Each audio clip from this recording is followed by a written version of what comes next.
ভক্তজন দণ্ডবোধ প্রণাম। আজকে ভগবান শিবের 7টি অজানা রহস্য জানব। শিব এক নামের মধ্যেই লুকিয়ে আছে সৃষ্টি, স্থিতি আর প্রলয়। যিনি নাচেন তার নাচেই ধুলে উঠে সমগ্র মহাবিশ্ব।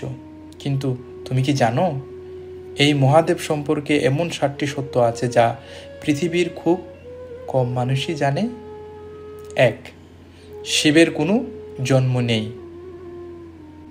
সব দেবতারাই কোনো না কোনো জন্ম কাহিনী আছে, কিন্তু শিব তিনি জন্মাননি।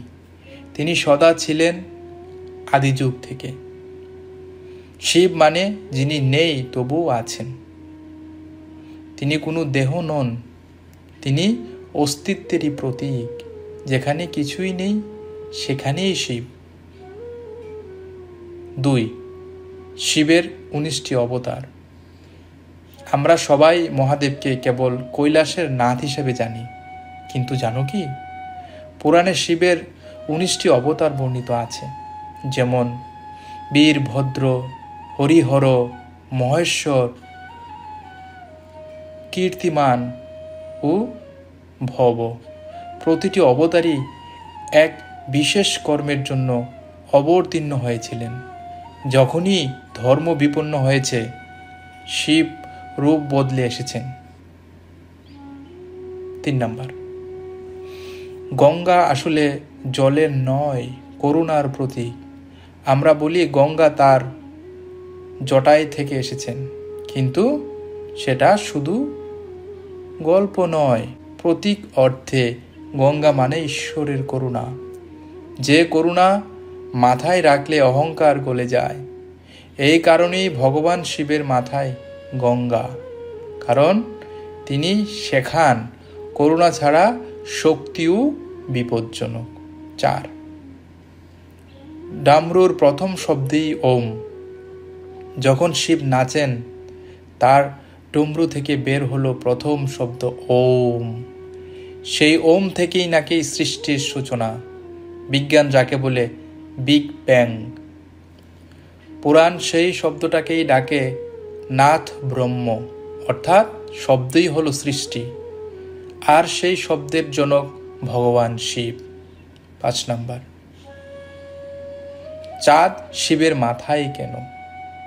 চাঁদ মানে সময়।